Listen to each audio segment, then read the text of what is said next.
cities with the most crime in the country are led by Republicans. This is not just a Democratic city problem.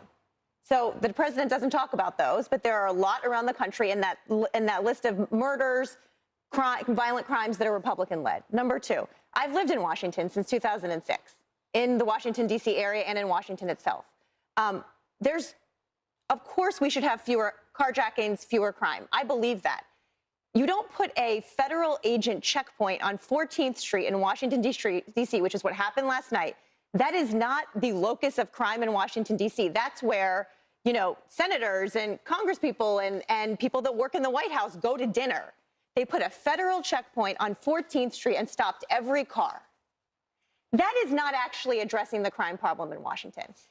So while I hope they make Washington safer, I hope they make all of these places safer. That's not how to do it. That's performative. And the third point I would make, as a Washingtonian for many decades, is that it is very rich to say we are going to charge the sandwich thrower with a felony.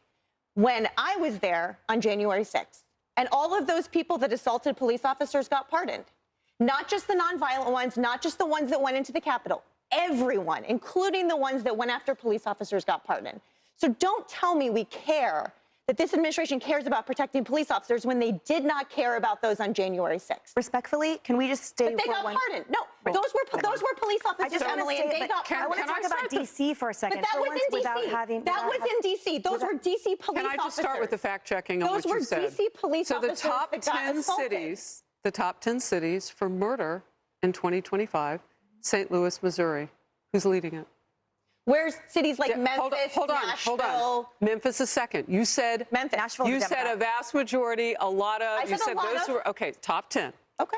St. Louis, Memphis. One for your column. Baltimore, Detroit, New Orleans, Little Rock. Little Rock, right? Two for your column.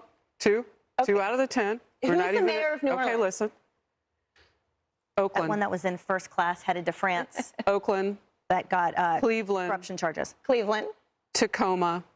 And Kansas City. So how many of those are red states? Ohio's a red state. Not the Kansas is a red state. The mayor of the city. You're talking about the cities, You right? were talking about the city. I'm just listening to what you said. Harris, I said cities that are red. Some of those are, and almost all of those are in states that are led by Republicans. But who's in charge of the city? The city runs their criminal justice system. Not Furthermore, that's entirely. their duty. The district attorney is the one who makes the call as to what's going to be prosecuted. The president was right.